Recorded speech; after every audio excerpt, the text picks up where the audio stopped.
The Utility Finance Oversight Committee together for this Tuesday, May 28th, 2019. We'll do a roll call. Kathy? Chairperson Bennett. Here. Vice Chairperson Bowling. Here. Member Johnston. Here. Member Maples. Here. Member Scott. Here. Quorum is present. Thank you.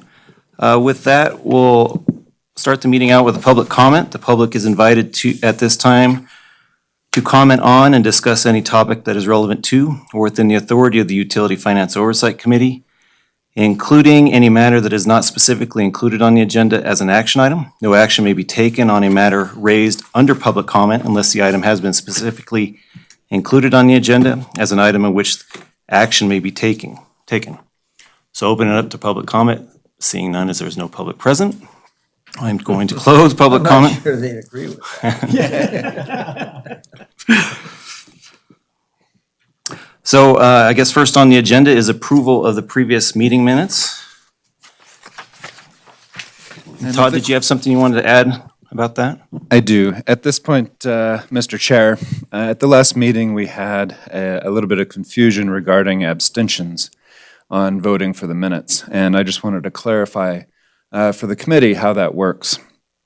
Under NRS 241A.420, if a committee member is abstaining for any ethical reason enumerated thereunder, and that is gifts or loans, pecuniary interest, or other conflicts of interest, then that person is treated as if they're not a part of the board for purposes of counting a quorum, and the quorum is reduced and then the votes counted accordingly. If a committee member is abstaining for a reason not enumerated under 281A.420, then the open meeting law, NRS 241.015, simply demands that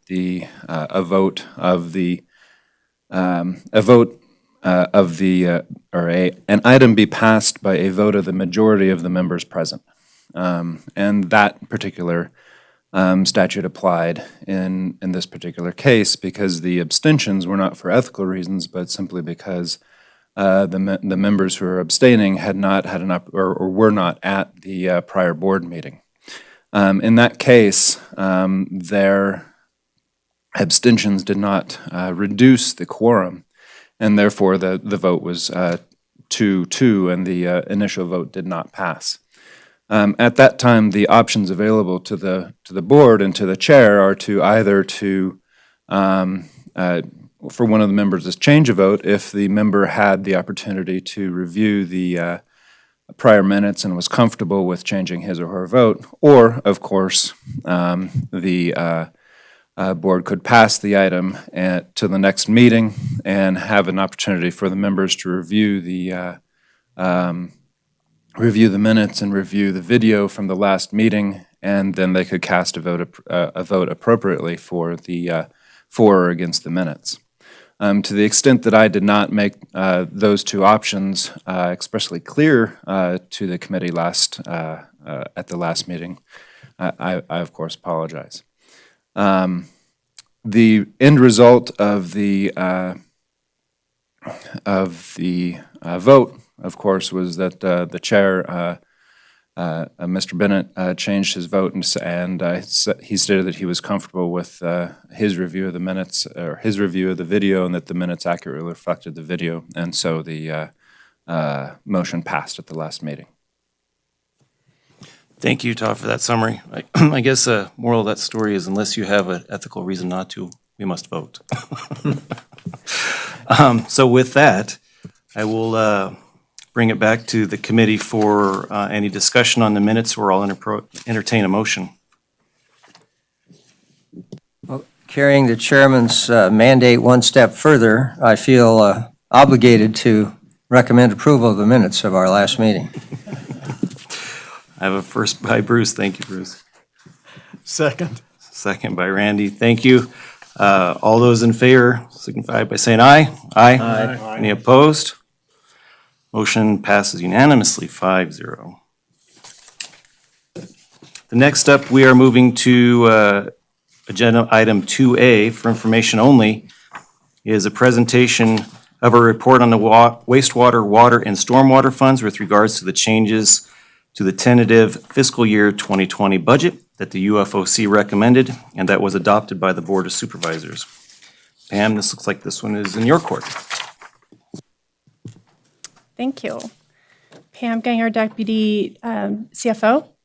I'll be presenting an update of the fiscal year 2020 utility budgets, and specifically the changes that occurred between what was recommended by this committee to the Board of Supervisors and the final budget, which was adopted by the Board of Supervisors last week on May 20th. We'll also review the final budget compliance with the city's adopted policies. And in your packets, you have the state budget forms, which were filed with the state. The due date is May 31st, and they've already been filed. So I'll just be covering the updates in this presentation. If you have any questions, please stop me. This is the statement regarding the UFOC's recommendation of the fiscal year 2020 tentative budget, which was brought to the Board of Supervisors on April 18th and read into the meeting record. And Member Bruce Scott was present at that meeting for any questions, and there were none.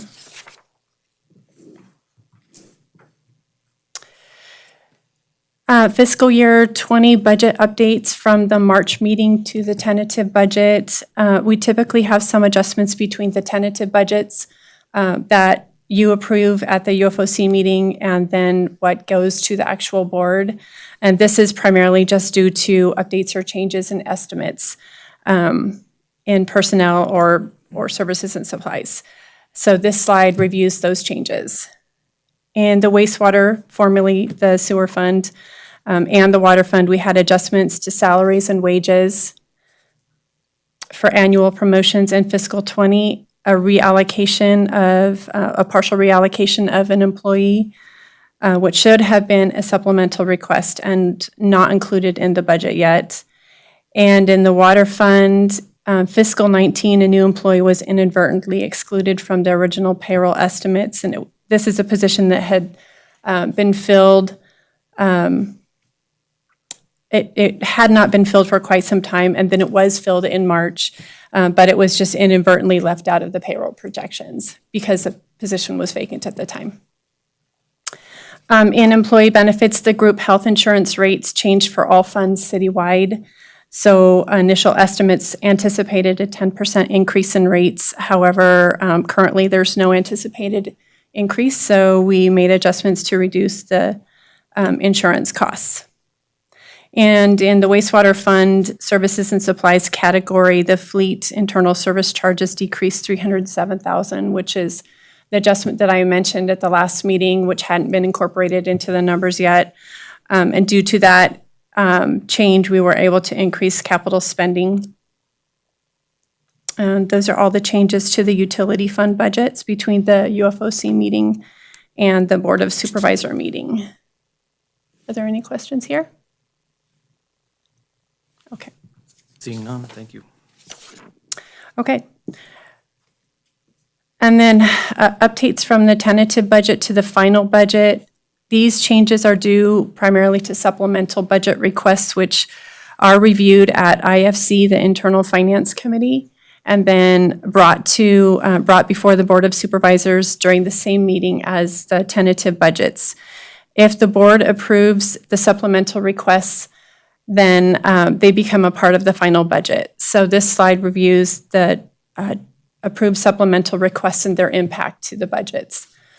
We had one new FTE, an environmental control officer, to keep up with growing requirements. In 2006, we had 4 environmental control officers, and that was reduced to 2 during the recession. So this position was approved to be allocated 60% to wastewater, 15% to water, and 15% to landfill in the general fund. In addition, we had salary equity adjustments approved in water and wastewater funds. And in the water fund, a promotion was approved for an employee to senior water technician, which would give them 3 full crews. Any questions here? Okay. Seeing none again. Looking at compliance with the city's adopted financial policies for wastewater, these are the updated numbers reflecting the supplemental requests approved by the board, and you'll notice that system reinvestment funding there in the red and underlined is now below the goal by a little under $8,000. This is just a result of incorporating the approved supplemental requests discussed before, and we can true this up in the first round of budget augmentations to make sure we're back in compliance again. In the water fund, there were no significant changes to the compliance here, so this is pretty much the same as the tentative budget. And same with stormwater fund, no changes here. This concludes my budget update. Are there any questions? And to recap, the Board of Supervisors approved the final budget 2 or 3 weeks ago.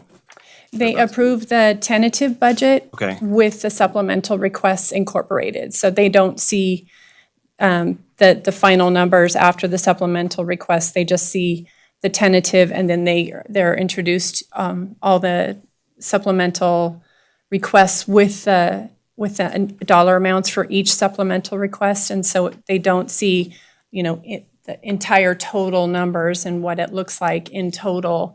They just see each supplemental request and the dollar amount related to that line item. Okay. I guess what I'm trying to get to, the dust is going, it has settled then on. Yes, on that's utility correct. budgets. Okay, thank you. Sure. Any questions or comments from the committee? Seeing none, I guess we're going to move on to item 2B, which is information only, presentation and discussion of manager and consultant's report on rate study progress. Darren. I'm going to turn this over to Andy and Eddie to kick it off, and then we have our consultant here to give you an update.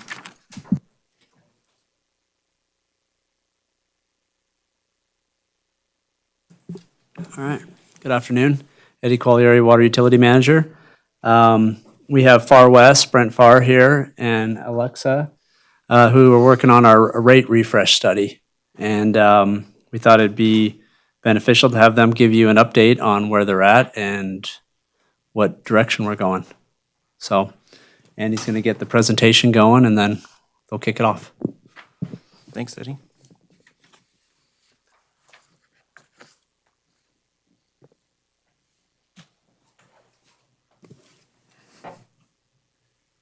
You all set? Brent, thank you for joining us. Thank you. Thanks for having us today. My name's Brent Farr. I'm with Far West Engineering, and with me here is Alexa Kinzinger. She's here to provide moral support. And really, we've just gotten into the first phase of this rate study, so we don't have a significant update, but I think maybe just giving an overview of what we're doing and then answer any questions you might have. So we're calling this a water, wastewater, and stormwater rate refresh.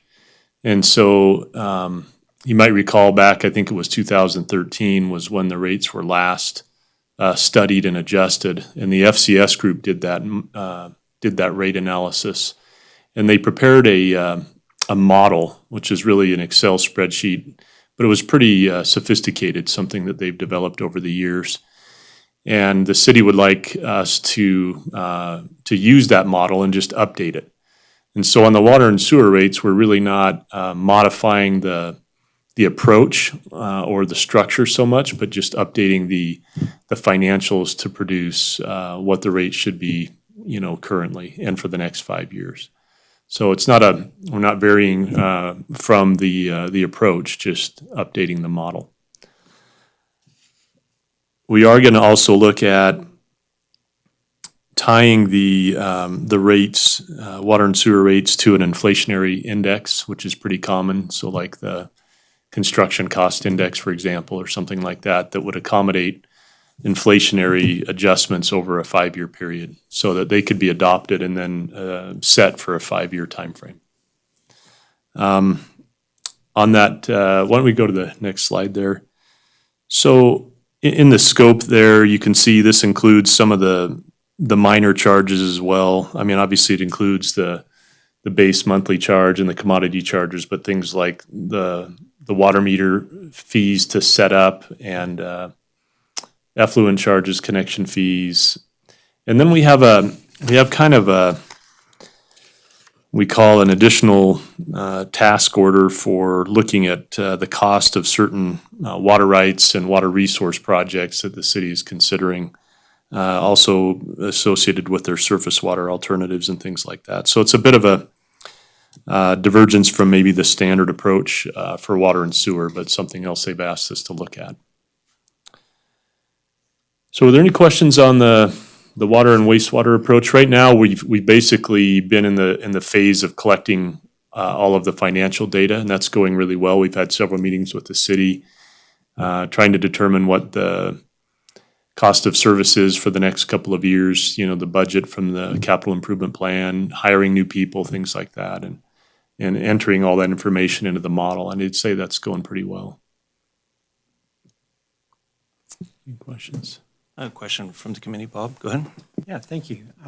And I'm coming late to the game here, but on the FCS rate model, can you elaborate a little bit on what that is? Does that, because I understand what you just said, you're not looking at redoing that approach, just maybe updating some of the inputs? Yeah, so you can picture an Excel workbook. It's as I say, it's pretty sophisticated. The FCS group is a company that out of Washington State that does predominantly this kind of work. And so over the years, they've developed this model, they call it, that helps them to analyze rates. And it's just a workbook in Excel, but it has all the inputs in it on, all of your standard operation and maintenance costs, your depreciation of fixed assets, capital improvement plans, interest rates, and all these other assumptions and factors. And so you put in all the variable information, and then it helps determine what the rate should be. And it includes also the various customer classes and everything like that. And follow-up question? Yeah, is it pretty transparent as to how you break out cost recovery between commodity rates and fixed charges? And is that somehow tied to fixed versus variable operating expenses? That's right. I mean, that's the theory, and I think that everybody approaches that maybe slightly differently on what's fixed and what's variable, but the model does definitely show how that breaks out. So that could be, for example, it could be explained in a public setting if need be. Or I assume that's a public document, or the FCS rate model. Is that something that I could take a look at, or just to get a handle? I'm sure, yeah. Bruce. Hi, Brent. Hi. The rate, we talk about connection fees here, and the system as a result of the FCS study, didn't exactly follow any of their guidelines with regard to connection fees. And we're looking at a rate refresh here. What's generally the approach, or what are you going to be doing with regard to the connection fee side of the water and sewer? Yeah, that's a great question, actually. And you're right. So the model and the recommendation from the FCS model was not exactly adopted or followed. It was something, I think, less than that. I think our approach is going to be to calculate, what the model would indicate that they should be. And I think at that point, then we have to work with staff and this committee to kind of decide, how to move forward there. Because there is a mathematical output that'll tell you that, hey, the connection fee for a single-family residential should be $4,500, and currently it's, $2,500 or something. And so maybe you have a thought on how that would be approached. Darren Schultz, for the record, Public Works Director. I think it's a really good question, Member Scott. When this was all going down, we were in that recession at some level of it, and there was a lot of concern with any decisions that we made that would somehow hinder or prevent development or things getting back on their feet. And so I think that was a very big part of the conversation and or the decision. So this is an opportunity for us to just go back at it, take another look, see where it's at. We're still in the step process of increasing those. We haven't even got up to that original level, but just something to put it back out there and keep it fresh before everybody. And it will become before this body, and you can determine whether or not it's something that we want to recommend up higher, or it dies at this level. You'll have an opportunity to kind of talk about that and see what you think and what you believe. And so we just thought it was appropriate to bring it back forward again and just look at where we're at and where we might have to go. Bruce, follow up? Yeah, just a little follow-up on that. I guess a couple things that I think are important.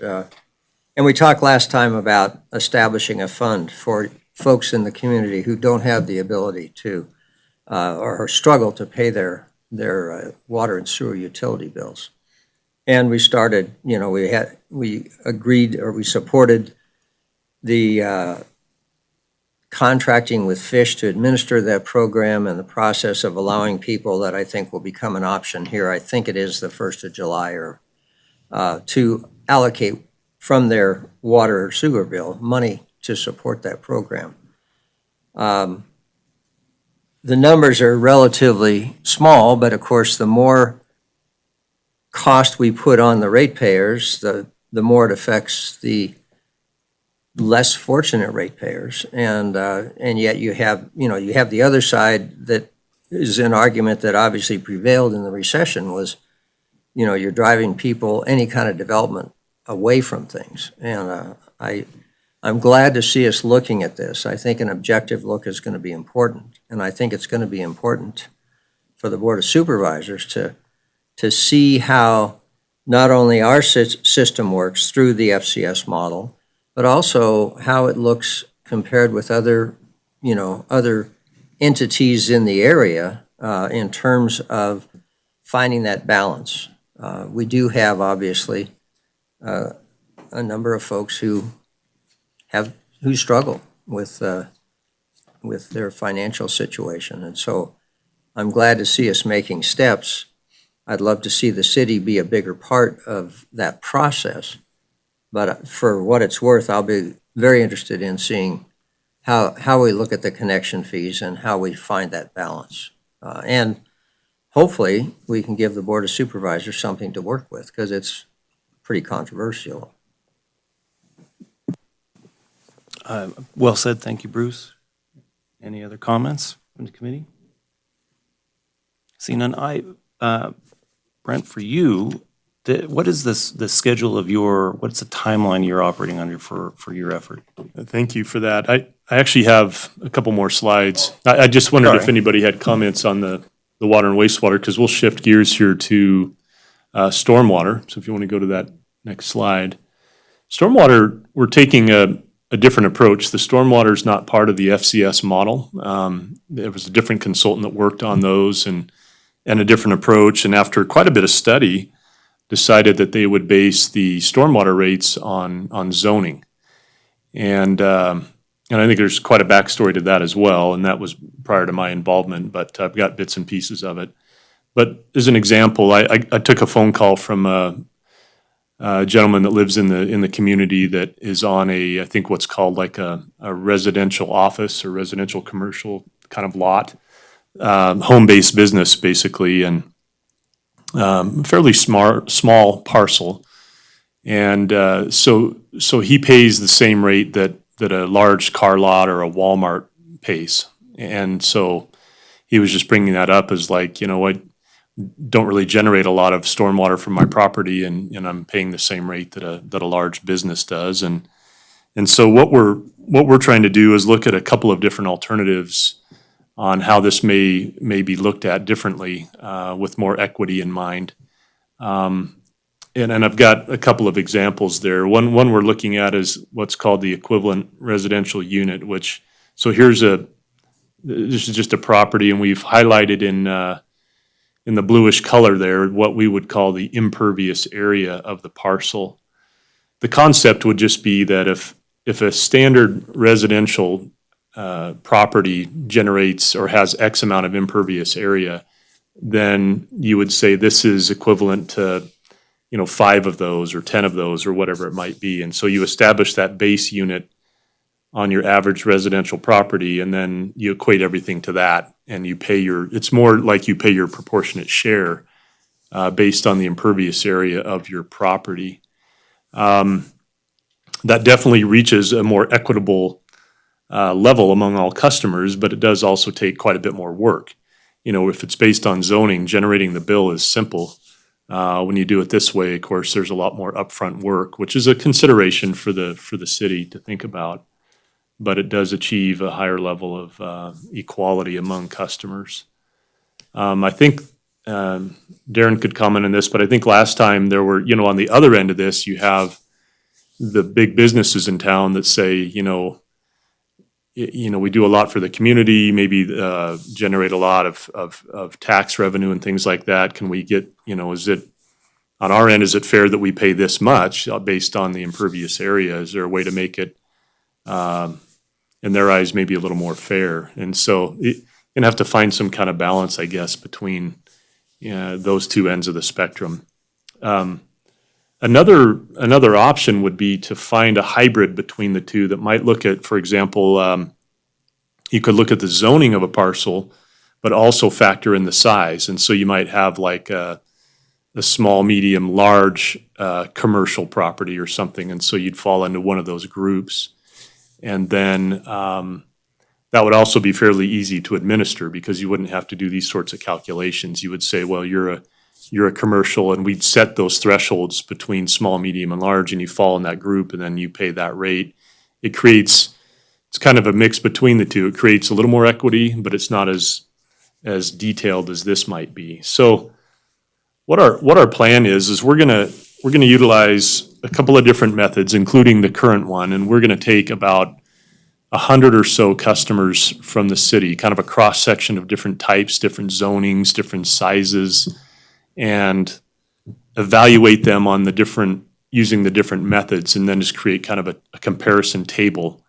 And then our thought was to bring that forward here to kind of show, the pros and cons and how things work out with those different methods, and see if there's if we can find consensus on what might be the best approach, not only in equity, but also in ease of administration.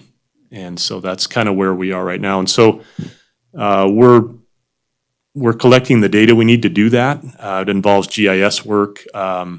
We're also working with city staff to come up with updated revenue requirements, again, just like we would with water and sewer.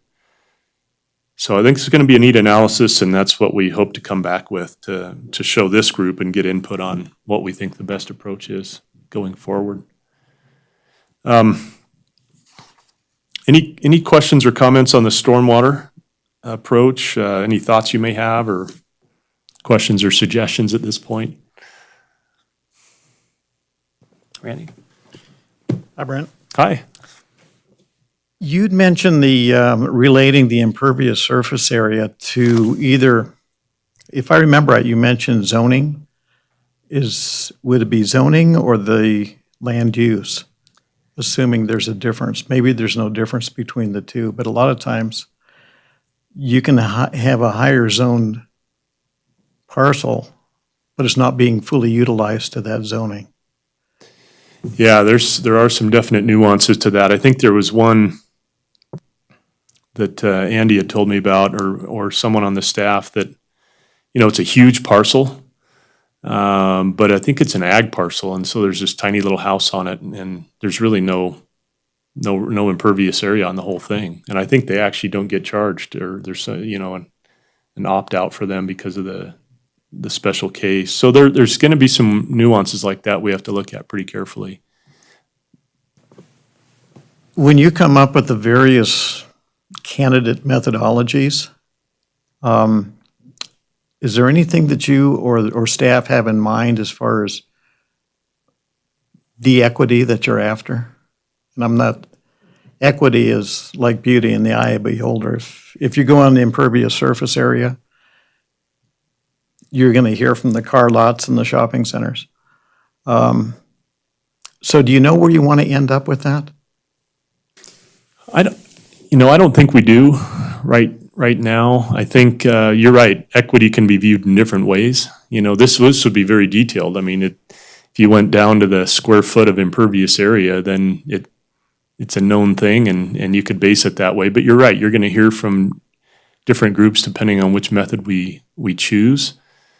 So I think we're looking for I guess what I would say is we're looking for greater equity than we have today, perhaps. But how far you take that is I think what we want to study together. One final question. Is one of the objectives of the study and the methodology is to come up with an approach or a methodology that'll be easily administered by the city? Because it can get so detailed to be accurate, but so burdensome to carry out. It's always a factor. It's interesting working with Andy here again, because I was working with him when he was in the city of Sparks on a rate study just before he came here, and the city of Sparks had been thinking about for some time, well, on sewer rates, a lot of times especially for residential, those are just a flat rate. And that's how the majority of people do it. There are some utilities, though, that will calculate indoor water use for the winter period and then base your sewer rate on that. So you and your neighbor are not just going to pay a flat rate, you're going to pay based on what you used indoors in the wintertime.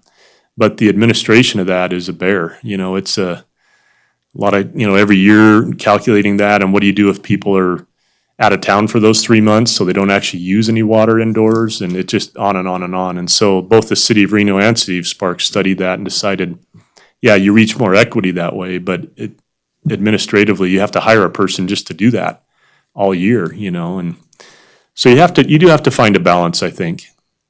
Thanks. Thank you. That was a good question. Yeah, just an observation, I guess, again, stormwater is a little different than wastewater and water, where they're more black and white in terms of you use it, it shows up somewhere else. Stormwater has the opportunity to maybe look at other ways of either mitigation or other ways of community benefit. And I think you got to be careful about making it too complicated, but the quality of life can be influenced by how we deal with some of the stormwater issues, much more so than water and sewer. And if you've got a shopping center or a car lot, obviously you're generating a lot of revenue. And if you're among the engineers up here, you realize how you could precisely calculate relative amounts and that sort of thing. But, maybe some of the elements that might go into some of the give and take could be related to either playing with the runoff areas, or creating benefits in terms of community benefit for landscaping or for detentions or other kinds of things, where spending the money on some sort of an improvement that was more of a community-wide benefit than an individual cost every month to the property owner might be a little more satisfying on the one level and a little bit more of a community-wide benefit on the other. And I say that knowing that, the devil's in the details really creates a lot of details in something like that. But there could be some incentives or some ways for some of the larger generators to see some relief without having to argue that it's killing me, financially. And it's expensive. The other variable we have is, 100% of the runoff in a flood isn't handled anyway. So how do we deal with finding a balance? And maybe there's some things we can do to help from this committee through the board with ways to look at that where it's a little different than a typical rate study kind of an approach. And I say that, as I say, knowing full well that it gets complicated, but maybe there are some things there that might be a greater benefit to the city as a whole than just this works because the numbers work type of thing. Or we don't care what the numbers are, we're generating a huge block of tax revenue, and the city can't ignore that. But finding a middle ground where there's a little more room to give and take there might be some ways to look at it that way. That's great input and great advice. And we've talked about that a little bit about like, well, what if a development uses LID, approaches on their property, or they provide detention or other things, do they get a credit for that? And so it can get pretty complex. I think we're going to have to try to find a way to keep it relatively simple and take into account some of those factors as you've suggested. So it's going to be interesting. Any other comments? Bob? Yeah, just one comment, Brent. You'd referred to the idea of basing, in part, wastewater rates on indoor use. And my understanding, and I'm sure Darren or Andy could answer this, but my understanding, Carson City used to do that. I don't even recall when they stopped doing it, but I know it was based on, I think, November through March for a long, long time. I don't think it was that long ago we stopped doing that, was it? That was part of the last rate study that was talked about today. That was their recommendation that we no longer use that model and we go to the flat base rate for wastewater. So that just started in 2013. So it really wasn't that long ago. Thank you. And I know last meeting there was a letter, I think it might have been put in the record from, I believe it was Martin Snodgrass, complaining about that if you have a household of 1 or 2, you're paying the same sewage rate as a household of 6 or 8. So That's right. A lot of interesting topics when you talk about rates and equity. Thank you for that. Maybe this question is a little split between Brent and Darren. Right now, I see our need from a stormwater standpoint is overwhelmingly on the capital side.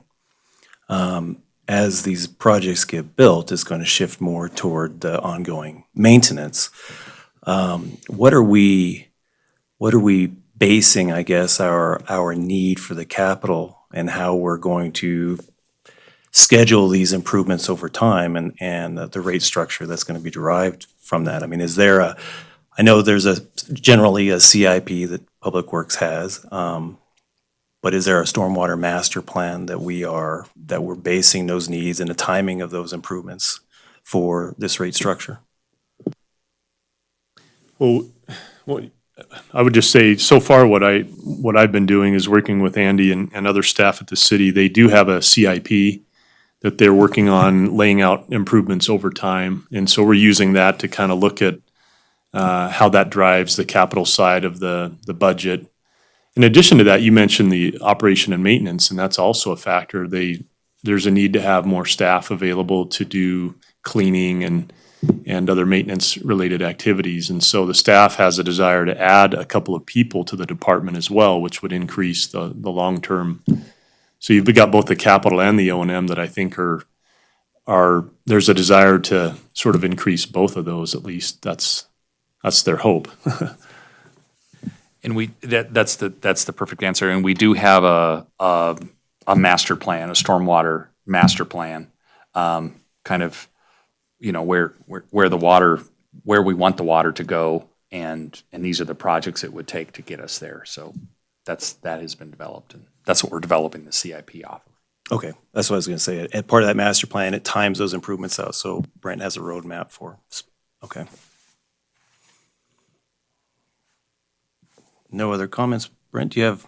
There's just two more slides. This next one is just shows some of the initial concepts we'd had thought about for public meetings, and I don't know if it'll play out exactly like this, but just to point out that we do intend to be before this committee on several occasions to give preliminary results and to have conversation about approaches and things like that. I think that's going to be really important. We've tucked a public meeting in there, and of course, we may end up with two of those. We had one at the beginning, but I don't see the need for that right out of the gate. But I think once we kind of have some draft recommendations that have been approved by this committee and maybe the Board of Supervisors, that we would have some kind of a public meeting and get comment and things like that. So just there's going to be a lot of public process and board process as we go along, and just wanted to point that out.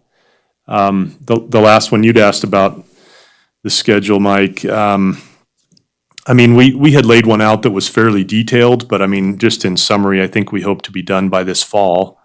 That could be October, November. And what I found is that the analysis goes fairly quickly, but then when you get into the iterations of like coming before this committee and receiving different ideas and then taking it back and then showing it to the public, and that can take a while to get through all of that. And so I'm feeling pretty good about our schedule in regard to performing the analysis and coming up with draft recommendations.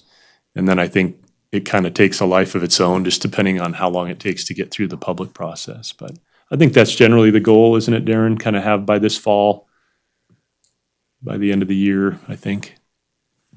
It was important for Far West to be here today, and Andy and Eddie have been working on this since it started.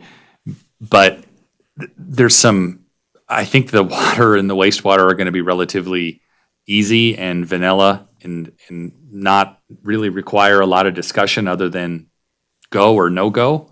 The stormwater today, it's to get you to start thinking about what's coming, and I think you might have hit it right on the head, Randy, with equity is in the eye of the beholder, and it's almost going to be equity is going to be decided by a committee of sorts.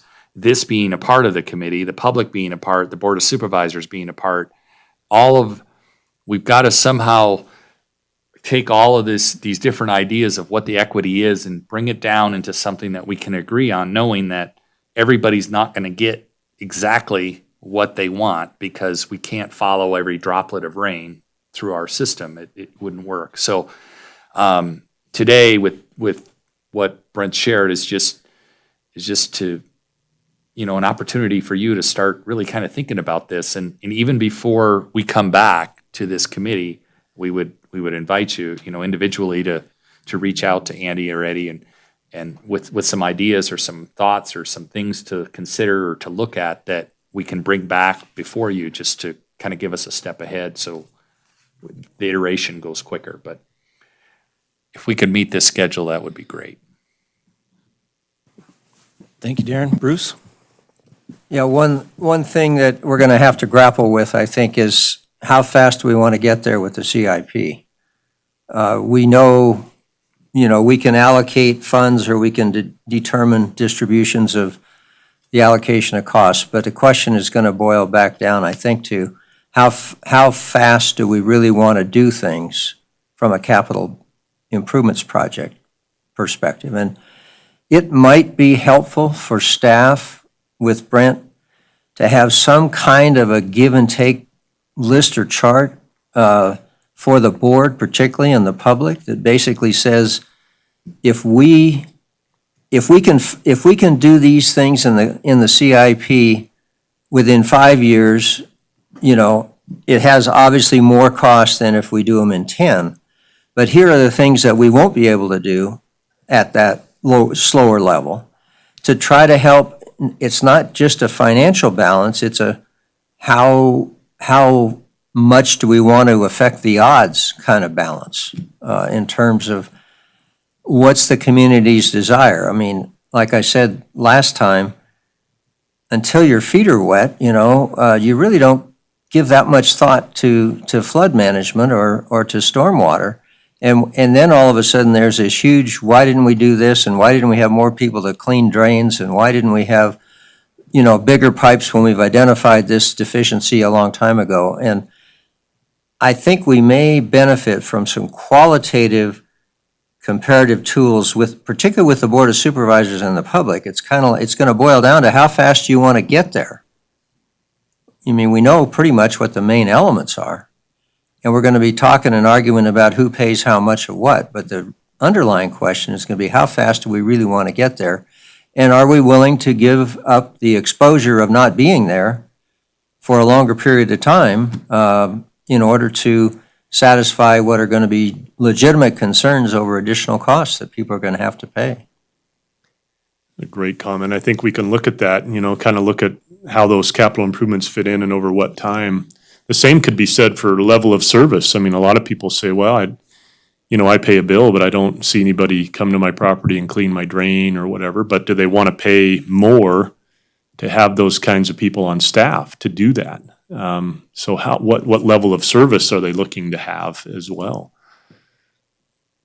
Yeah, the problem with that is that the level of service on storm drainage is completely different than water or sewer. And if I don't have a drain in my neighborhood, I could care less. At the same time, I mean, I think those kinds of things are important, but I think it's got to be broader in terms of the community side and maybe some of the hidden costs and some of the other costs. You look in Reno-Sparks area and you look at how the concentration of problems in the industrial area is when it really floods. But it's a community problem. It's a good point. Well, things as simple as removing properties from flood zones is a huge beneficial impact of being able to invest in these types of projects and perhaps being able to outline on a large scale. Certainly you're not going to get down into the details, but certainly being able to explain how by completing this project or providing X study that we can remove a portion of the city from the flood zone and reduce flood insurance rates and so on. I mean, just how does it impact me, right? That's what our citizens want to know. How is it going to impact me? That's a good point. Going back to Bob's comment relating to Mr. Snodgrass, and thank you for bringing him up, I appreciate that. But I would also ask staff if you've received any other correspondence from concerned citizens with regards to rates or rate structure over the last several months, if you could maybe forward those to Brent as well, just for him to consider. Jeff, go ahead. So Brent, I think I understood you to say that there was already one public meeting to discuss the study? No, or did I misunderstand? Yeah, I'd shown one on there as like the first meeting that we would hold, and I'm kind of wondering now why I did that, because I don't know what we would have said at the beginning. No, so we haven't yet. Okay. I was just curious because it does seem like it could be fairly controversial. And Yeah. just curious what the level of public input typically would be on something like this.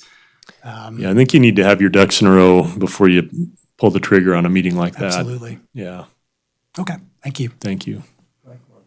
Bruce. One final comment. I think as we go forward, and maybe staff is already contemplating this, I'm thinking water and sewer may be on a different track than storm drainage in terms of timing. I wouldn't want the water and sewer considerations to be delayed while we try to solve the storm drainage, because I think there's going to be more public discussion needed for that one. Well, And I think there's a real need for the I think water that's sewer very good side. insight and a very good thought as well. Randy. I agree with what Bruce just said. There's going to be, with regards to the stormwater, there will be people that want to express their opinion. And hopefully, if there's going to be some discussion of that, but limited discussion on the water and wastewater, then we can accelerate one to a completion point without the other holding it up. So I think that's a great suggestion. The other question I have is, do you have any element of your study to incorporate or go to the public outside of a public meeting? Other forms of outreach, you mean? Yeah. We don't, but you mean like a mailer of some kind, or what were you thinking? Anything like that. I have nothing in mind, but if somebody wants to offer an opinion or give you some input on something, what do they do? Perhaps something as simple as an email address Yeah, that we could publish. maybe we can get an email address out there. We could put a button on our website, that we could direct people to with some information, then also a place to leave a comment or something like that. And that would be relatively easy, so that might be a good starting point. Good idea. As Bruce had mentioned, there's a bunch of engineers and technical type folks up here, so, from our brain, the numbers are what matter, right? But reality is, where this is gonna land is somewhere in the policy zone, which doesn't always take the form of rational judgment. So the more we get some good feedback, probably the better. There's no other comments from the committee. Brent, anything else? No, thank you. Great, thank you for your time. Thanks. I guess that moves us on to item 2C, which is information only. It's manager's report on personnel's projects and planning. Darren, I'll jump in on this one. or Andy. Yeah. Andy Hummel, wastewater utility manager for the record. As far as personnel updates on the wastewater side, we hired a new operator that started in April to replace our employee that left us and went to Lyon County. Actually hired one from Lyon County, so did a little trading, but Jason's coming along well. And then we also had a mechanic that resigned and basically went home to Urington to help out with his family a couple of weeks ago. We're in the middle of that hiring process. That advertisement just closed Friday, and we'll move on to interviews to replace that position. From the project standpoint, I'll start with the plant. We're updating 3 of our clarifiers, 2 of the secondary ones and 1 primary one. The contractor's in the middle of doing our first secondary clarifier right now, then they'll jump over to our 1 primary and then back to the last secondary that they're gonna upgrade. That work's going well. They're also working on the odor scrubber at Headworks. The scrubber itself is in place. They're finishing up the piping on that, so should start seeing some improvements as it warms up, hopefully. I look forward to that one since Yes. I drive by it multiple times a day. Yep, yeah. And even just the, plant changes that occurred with the first phase have helped that quite a bit, but yeah, we're looking forward to it as well. And then, not tied to the contractor's work, but just kind of ongoing stuff at the plant. One of our centrifuges decided to finally wear itself out, so that left on a truck a couple weeks ago, and as is with that type of stuff, the first bill is just them to tell us how much it costs to fix it. So we're waiting to find that out. Went all the way to Georgia to get looked at, so. Stuff in the field, our Ann Street sewer project finished a little bit ago, so that came out really well. We're happy with how that came out with. Just getting new pipe in the ground and sealing stuff up better. We got our underway design on a couple of sewer projects, one on Airport Road and then one on Roop is in the early stages, as well as Clear Creek Sewer is on the radar, depending on what the homeowners up there, that group, if we can get everybody to agree to a SAD, then we're ready to go on our end to start that. Well, how far away are we from an SAD? I mean, we got 80% buy-in or 20% buy-in? I don't know that we even have buy-in at this point. That's other side of the house is handling that one. Yeah, we're just meeting with all of the people that are affected, not just property owners, but Douglas County. So it's still pretty preliminary. I mean, we've had a lot of the meetings, but we're still in the preliminary stage because it's a big wheel to get turning. So I think at best case, we'd probably be a year before we had a go or no go from now. Gotcha, thank you. And then we're also working on a couple lift stations. Two of them are underway on construction right now. One of them is just level controls, that type of stuff. Our one at what we call the South Lift down in Bigelow. That one we get a lot of grease buildup, things like that, because of our main customer there is the prison, and anything they can flush, they will. So we're in there quite a bit cleaning that one, but we're going to a more robust level control system that doesn't get affected by that quite as much, hopefully. We actually had one pump that we had to pull out recently, and it was pretty ragged up, and time for a rebuild, just those levels affecting it. And then one of our other lift stations that gives us problems occasionally, one we call Riverview, out on 5th Street, is in design right now, so we can hopefully get that one operating better so the Lions guys aren't out there all the time and the mechanics taking care of it. And from an outreach standpoint, me and our plant supervisor and myself went to the STEM Night Sustainability outreach at Empire Elementary earlier this month. Also done some flyers, things like that we've pushed out to the web and Facebook recently, one on laterals and who owns them and who's responsible, that kind of stuff, the questions we get quite a bit. And then also on wipes, we found a good video out there, the supposedly flushable wipes that really aren't, that cause a lot of problems for our system, as well as homeowners. They get, if you have any kind of lateral issues, a minor break that would normally be fine, but those things get caught in there, they don't break up like toilet paper does and causes issues. So, and that's kind of what I have from the wastewater side. Thank you, Eddie. Eddie? All right, Eddie Collier for the record, Water Utility Manager. I'll start off with staff since that's what we've been doing. We've been hit with quite a few retirements lately. Another big one coming in July. First, we had Nick Brown in mid-May, kind of suddenly announced his retirement on us. He's our water distribution foreman.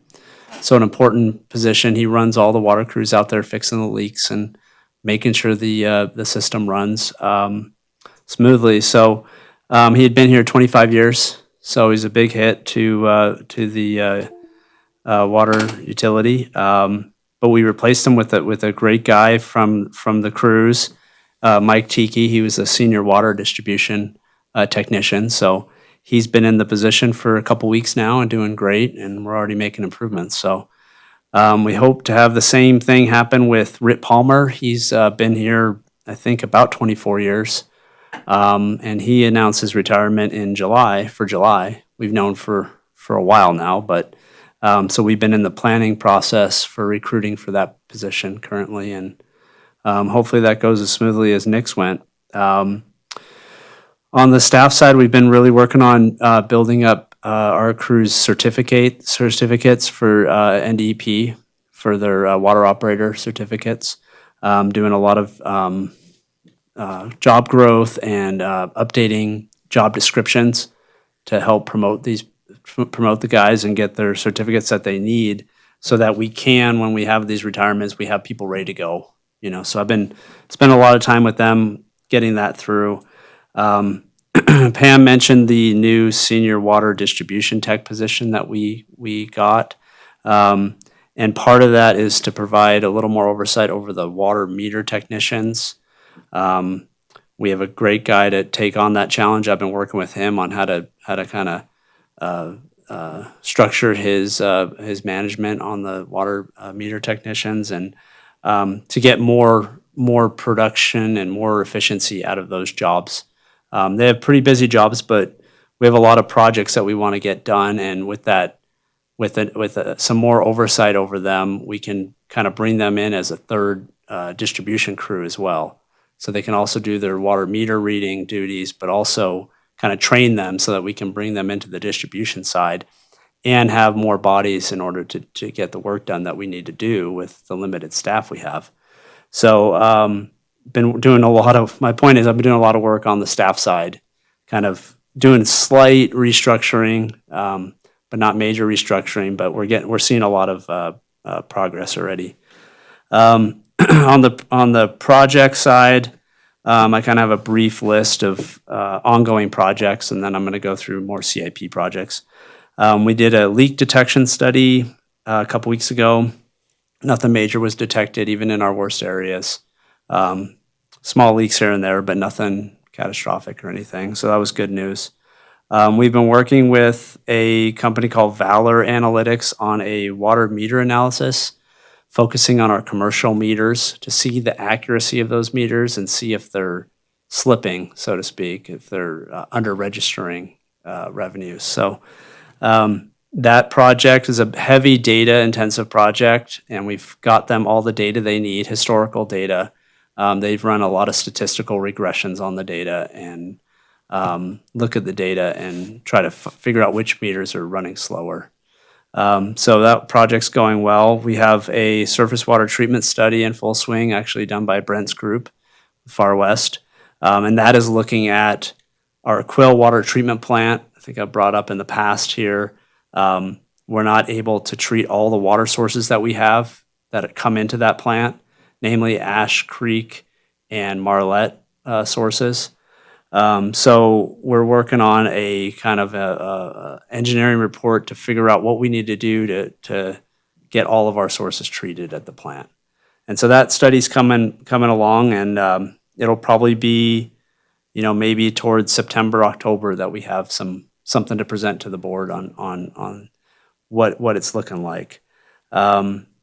We've also been on that same topic working with the State Public Works on our agreement for Marlette Water. So that's ongoing, working on a short-term, long-term, or both kind of agreements on coming up with how to go forward with that water.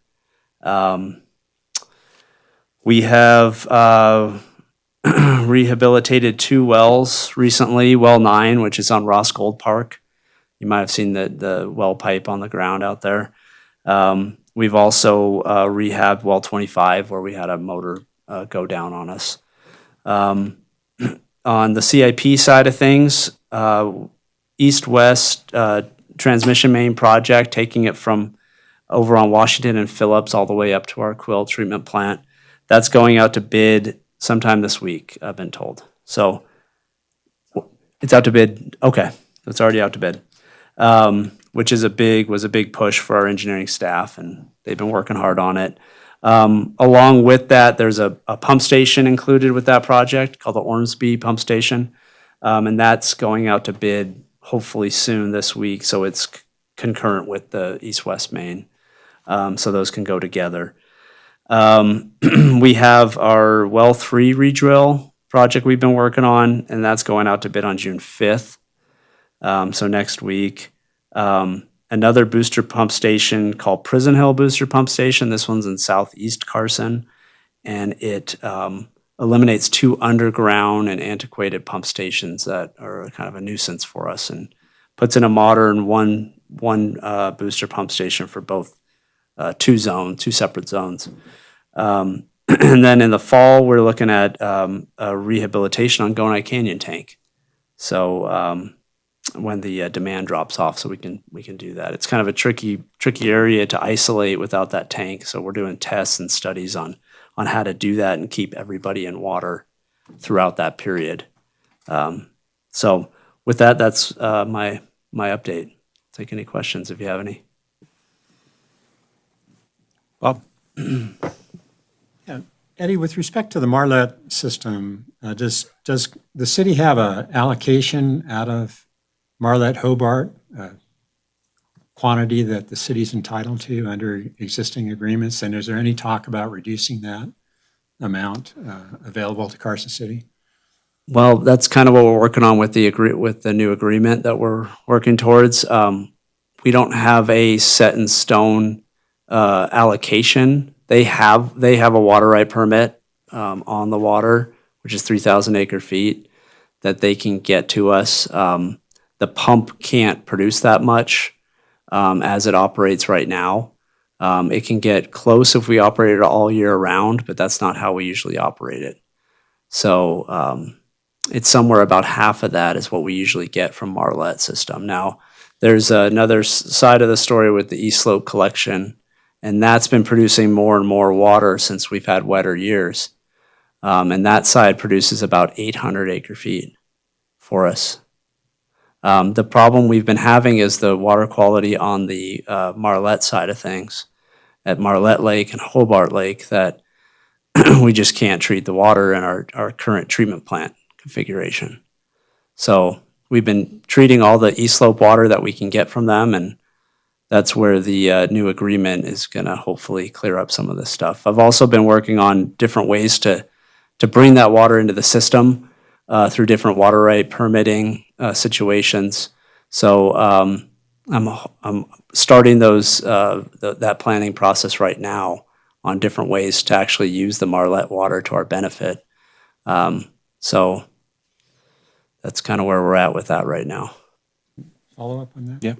Is the state entertaining requests from other entities who have not previously used the Marlette Hobart system to get some of that water? Yes, they have been. They reached out to Truckee Meadows Water Authority for them to take some of the water. The Truckee Meadows Water Authority got approval from their board to enter into a short-term agreement for a quantity of water for the short-term period. And so we're staying involved in those negotiations and as well as going forward with our negotiations with the state. Thank you. Any other questions? Jeff?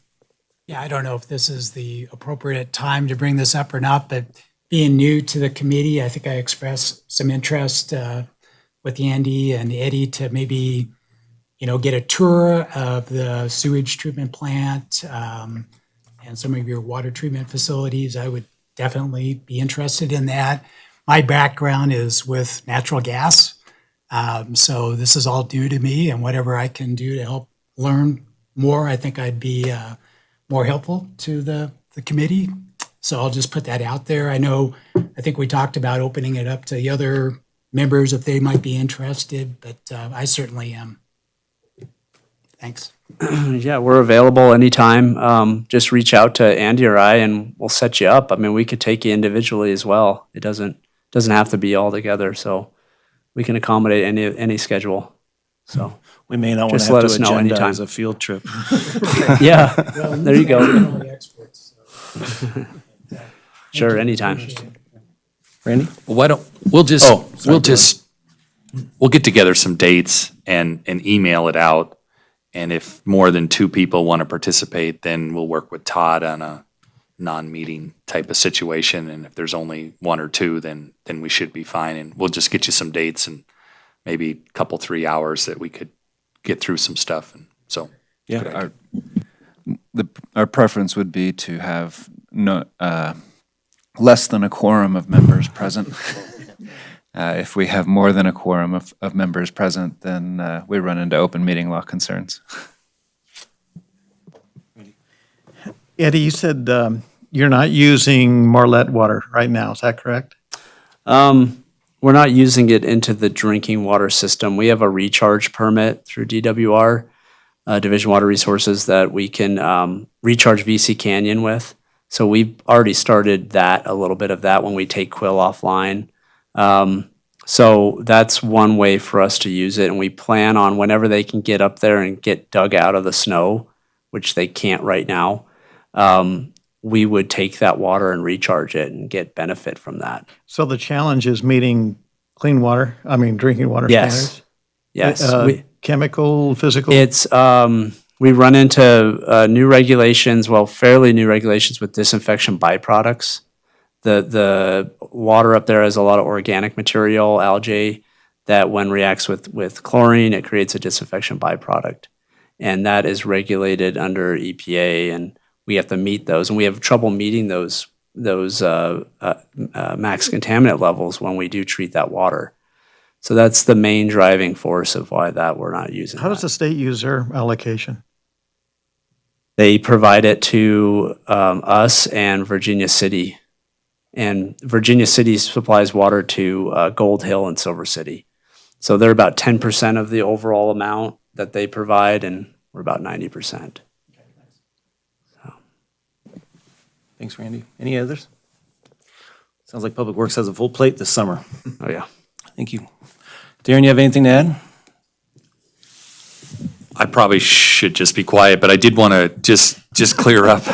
I didn't want this committee to be surprised by anything, but in terms of the budget process, the supplemental requests that Pam talked about and Eddie alluded to.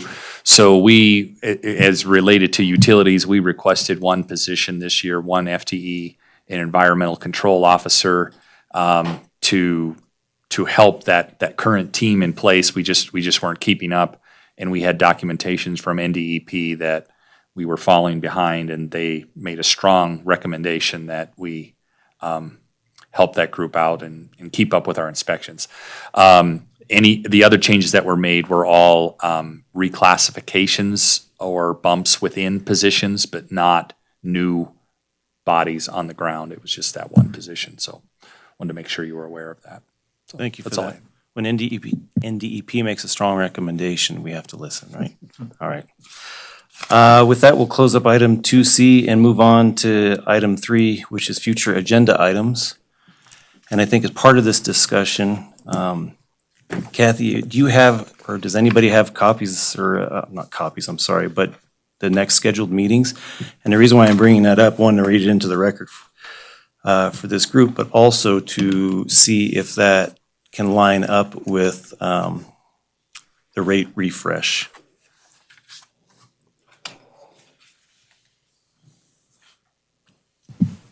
I can get it here pretty quick, and I want to say it's in September 24th is what we talked about It's in the minutes. last meeting. It's in the minutes. Thank you. And then November 18th was also. So, and not meaning to put anybody on the spot, but those are our next two meetings, September 24th and November 18th. If we can make those align with whatever presentations you guys have for the rate refresh. Otherwise, I suppose we might be looking at the potential of a special meeting. I kind of would, I mean, we haven't talked about this before this meeting, but I would anticipate we might want to get back here before September 24th. So Okay? we'll probably be trying to set up a meeting before that. Okay. We'll try and get some dates out here relatively quickly in the next few weeks as to what that might look like. Okay, that works. Very good point. Thank you. With that, anything other than what we just talked about, any future agenda items committee members would like to see placed on future meetings? Head shakes all around. The rate refresh will be plenty. With that, I will close that item and move on to number 4, which is public comment again. Seeing none, I will close public comment. And that brings us to the last item on the agenda, which is action to adjourn. I'll take a motion for that. I think I'll abstain.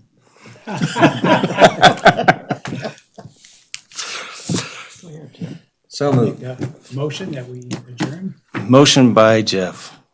Do I get a second? Second by Bob. Thank you. Motion and second. All those in favor, aye? Aye. Thank you. We're adjourned.